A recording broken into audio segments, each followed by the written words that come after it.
Mr. Figueiredo, did I pronounce it correctly? All right, apologies. Yes or no? Is it true that you are currently under investigation by the Brazilian Federal Police for your role in the January 8th coup attempt? I don't know. I haven't received the proper notice. Thank you. Moving on, reclaiming. Is it true that an official report from the federal police provides evidence of your participation in a group created to, quote, discredit the electoral process, plan the execution of a coup d'etat, and abolish the democratic rule of law? Same answer. You don't know. Okay. Do you disavow the military dictatorship that ruled Brazil from 1979 to 1985? This has nothing to do with what we're discussing Okay, yes here. or no, please? This has nothing to do with what we're Yes or discussing. no? Reclaim, I can ask, this is my hearing. I can Yes answer. or no? With all due First respect, Amendment I would rights, I hope can that there answer would be respect whatever I shown want. to the witness, too.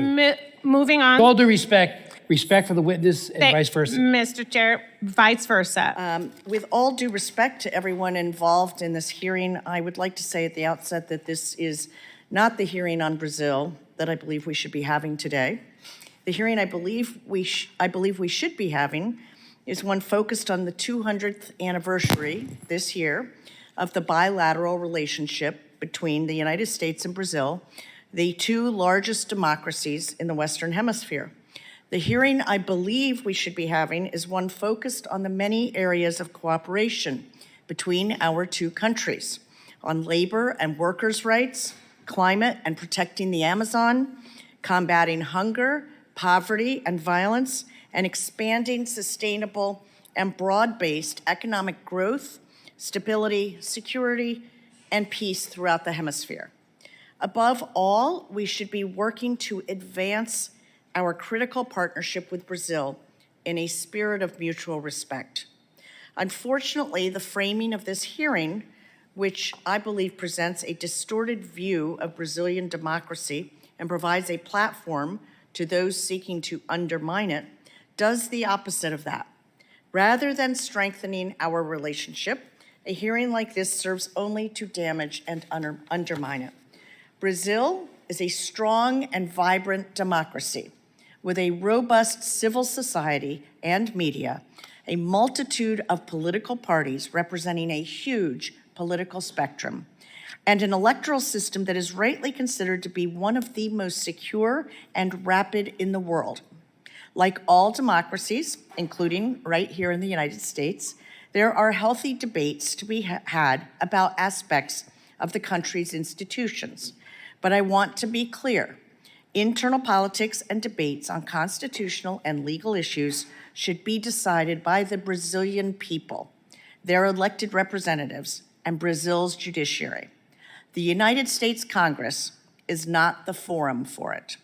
We can and should continue to find areas for cooperation and mutual advancement, but we should not and cannot act as if we somehow have a mandate to weigh in on the internal mechanisms of Brazil's institutions. Democracies are different, each informed by their own history. Brazil's 1988 Constitution was shaped by a military dictatorship that usurped power through a military coup and brutally ruled the country from 1964 to 1985. Many of the people who lived through these horrific years still remember state-led extrajudicial killings, disappearances, and torture. Brazil's democracy responded by providing courts with the mandate to protect its hard-won democracy and prevent authoritarianism from taking root again. What we will hear today from some witnesses is an attempt to undermine Brazil's judicial process. Former President Bolsonaro's conduct in office, his praise for the military dictatorship, his calls for violence against his political opponents, his refusal to acknowledge his 2022 election loss, his attempt to engineer a coup, and his incitement of the January 8th attacks triggered laws in place designed to serve as a check on executive power resulting from the coup in 1964. Brazilian law enforcement and judiciary have refused to stand by idly in response to the most serious threat to Brazil's democracy since the military dictatorship. They have responded robustly, according to their constitution and their legal system, which again have key differences with ours in the United States. Brazil, like France, Germany, and other Western European countries whose democratic credentials would likely not be questioned by anyone in this room, has a different conception of freedom of speech than we have here in the United States. Brazil's approach to freedom of speech, while broad, includes guardrails informed by this recent history. The title of today's hearing is Brazil, a Crisis of Democracy, Freedom, and Rule of Law. Mr. Chairman, respectfully, I would ask, where was the hearing about Brazilian democracy when we learned about then-President Bolsonaro's efforts to foment a military coup?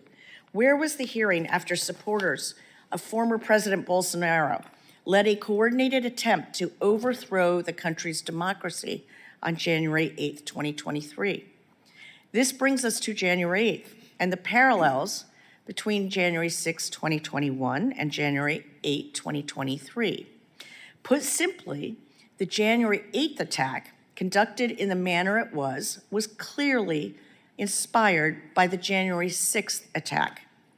I believe we need more investigation of the connections between the two events and the role that individuals in the United States may have played in the coup attempt, including far-right public figures who used their platforms to, at a minimum, express support for a coup.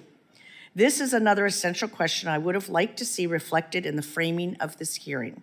How precisely did 2020 U.S. election deniers and the January 6th attack here in the United States enable the attempt to reject the results of the 2022 election in Brazil and to attempt a coup on January 8th? And how can members of Congress in both countries work together to strengthen our democracies in the face of these threats? I have with me today a copy of the report issued by Brazil's Parliamentary Inquiry Commission on the January 8th attacks.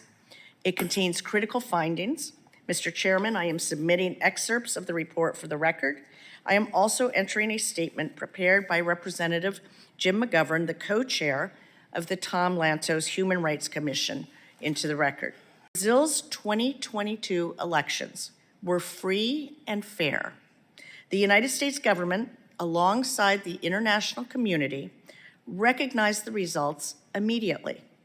In response to the attempts to overturn the election results, Brazil's institutions prevailed. Democracy prevailed. The Brazilian people prevailed. This is the vision that I intend to defend in today's hearing and beyond.